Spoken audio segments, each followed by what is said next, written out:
मित्रों, क्या आप जानते हैं महाभारत का युद्ध केवल अस्त्र शस्त्र का नहीं बल्कि प्रतिशोध और धर्म के बीच का महासंग्राम था। कहते हैं विनाश काले विपरीत बुद्धे। कुरुवंश के विनाश का सबसे बड़ा सूत्रधार, चौसर के खेल का रचयिता मामा शकुनी। हम सब उन्हें केवल एक छली और कुटिल योजनाकार मानते हैं, परंतु क्या आप जानते हैं कि जब शकुनी कुरुक्षेत्र की रक्त रंजित भूमि पर अपनी अंतिम सांसें गिर रहा था, तब उन्होंने अपनी आंखों पर पट्टी बांधने वाली बहन गांधारी से ऐसा कुछ कहा था जो उनके पूरे जीवन के छल कपट पर भारी पड़ गया। जीवन भर नफरत का विष बोने वाले शकुनी के मुख से मृत्यु के अंतिम क्षणों में निकला वो सत्य क्या था जिसे सुनकर स्वयं गांधारी की आत्मा तक कांप उठी थी। अंतिम क्षणों में शकुनी ने ऐसा क्या कहा जिसे गांधारी भी नहीं जानती थी। उसी सच को जानने के लिए बने रहें हमारे साथ शकुनी के वास्तविक सच तक, और सब्सक्राइब कमेंट करके बेल आइकन दबाना न भूलें और महाभारत के इस सबसे भयानक सच को आपस में शेयर अवश्य करें। धन्यवाद। नमस्कार, मैं रणवीर सिंह लोटस एंटरटेनमेंट में आपका हार्दिक स्वागत करता हूं। मित्रों, कौरव और पांडवों के बीच लड़ा गया सबसे भीषणतम महाभारत का युद्ध मात्र एक कथा नहीं बल्कि मानव मन के द्वंद्व, कर्म और विधि के विधान का सबसे बड़ा दर्पण है। जब भी कुरुक्षेत्र के विनाश की बात आती है तो गांधार राज शकुनी को ही कुरुवंश का सबसे बड़ा अपराधी माना जाता है। परंतु आज हम इस कहानी में शकुनी के उस अनसुने सत्य को जानेंगे जो उनके हृदय की सबसे गहरी परतों में दफन था। आज हम उस मार्मिक क्षण के साक्षी बनेंगे जब जीवन के अंतिम पड़ाव पर मृत्यु शैया पर पड़े शकुनी का सामना अपनी शोकाकुल बहन गांधारी से होता है। यह तथ्य जानना हमारे लिए इसलिए अत्यंत महत्वपूर्ण है क्योंकि इसमें हमें यह सीख मिलती है कि जब प्रतिशोध की अग्नि जलती है तो वह केवल शत्रु को ही नहीं बल्कि अपनों को भी भस्म कर देती है। यह संवाद केवल भाई बहन का वार्तालाप नहीं बल्कि अधर्म और पश्चाताप के बीच का एक अद्भुत आध्यात्मिक दर्शन है।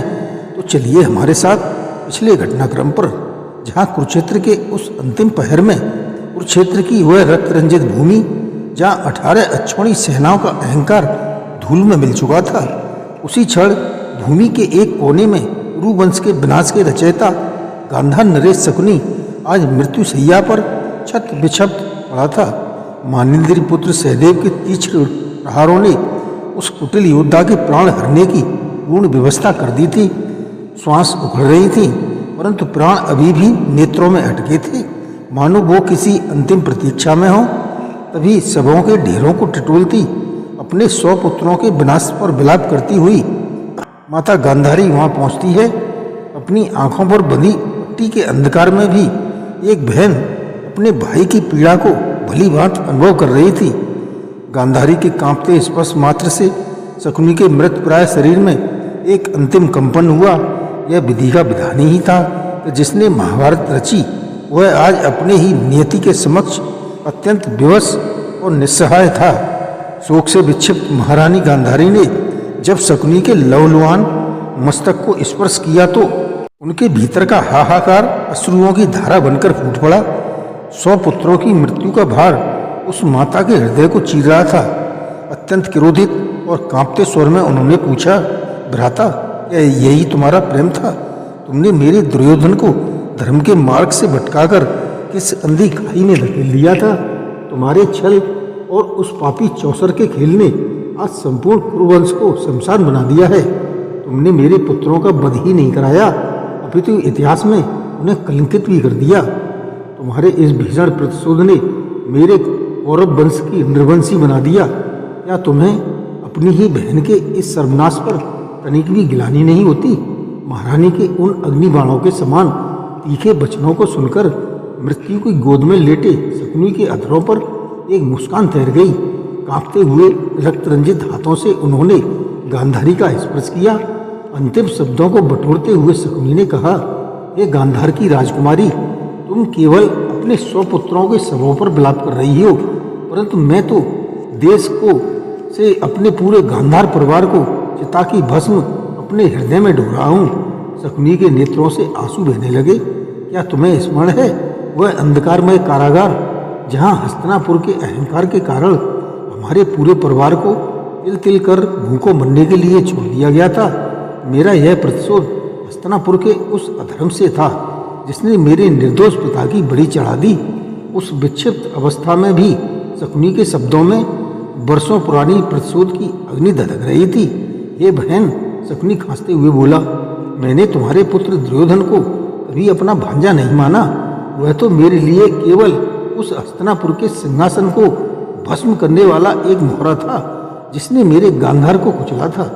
यह सत्य है कि मैंने ही उसे उसकी क्रोधा अग्नि को भड़काया, उसे महत्वाकांक्षी विष पिलाया और धर्म से दूर कर एक अहंकारी बना दिया। मैं भली भांति जानता था कि इस विनाश में तुम्हारा भी सर्वस्व स्वाह हो जाएगा, परंतु प्रतिशोध की भूख ने मुझे अंधा कर दिया था। यह मेरी प्रतिज्ञा थी कि जिस कुरुवंश ने मेरे जीवन को मिटाया है, मैं उसके अंश से उसका समूल नाश करवाऊंगा। अपनी टूटती श्वासों के मध्य शकुनी ने गांधारी की आंखों पर बंधी उस पट्टी की ओर संकेत करते हुए एक ऐसा सत्य कहा जिसने गांधारी की आत्मा को झकझोर दिया। शकुनी ने आगे कहा, बहन, तुम केवल मुझे उस महाविनाश का दोषी मानती हो, परंतु तनिक विचार करो, तुमने भी तो अपने नेत्रहीन पति के प्रति धर्म के नाम पर अपनी आंखों पर यह पट्टी बांध ली थी। तुम्हारा यह कृत्य केवल एक पत्नी धर्म नहीं था, अपितु यह तुम्हारी अपनी ही संतान के अधर्म के प्रति मूंद ली गई आंखें थीं। यदि तुमने इस पट्टी के अंधकार में स्वयं को न डुबोया होता तो क्या तुम अपने पुत्रों के भीतर पनपते अहंकार और अन्याय को देख न पाती?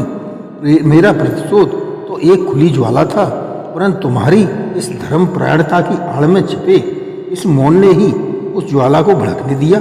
शकुनी की आवाज़ अब अत्यंत क्षीण होने लगी थी। मृत्यु उनके बिल्कुल समीप खड़ी थी, परंतु मेरी छोटी बहन, शकुनी ने भर्राए स्वर में कहा, आज मृत्यु के इस अंतिम द्वार पर मैं स्वीकार करता हूँ कि प्रतिशोध की इस भयंकर ज्वाला में मैंने अपना ही सर्वस्व भस्म कर दिया।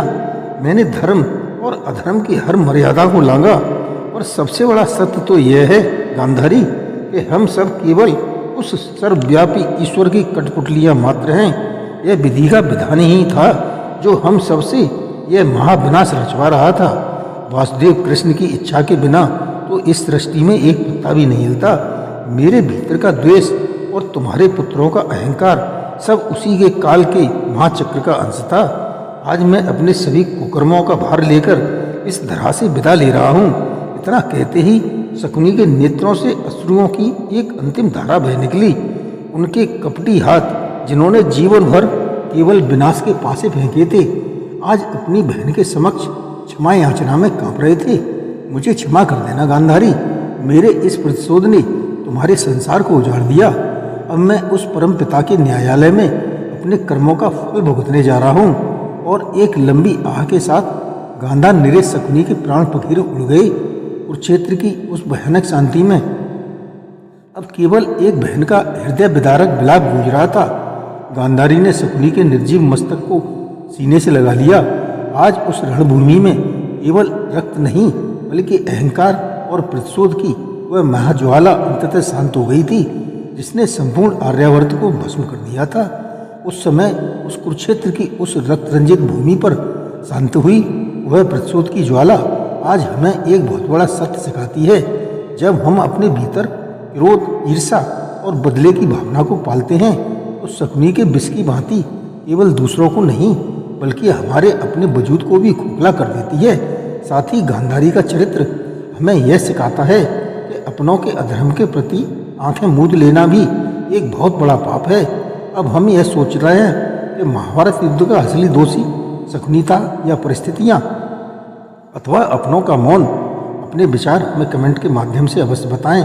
यदि इस कथा को आपके हृदय को छुआ हो और आपको जीवन से संबंधित कोई नया दृष्टिकोण मिला हो तो इसे शेयर अवश्य करें। और ऐसी ही अच्छी कथाओं के लिए हमारे चैनल लोटस एंटरटेनमेंट को सब्सक्राइब जरूर करें। जय श्री कृष्ण।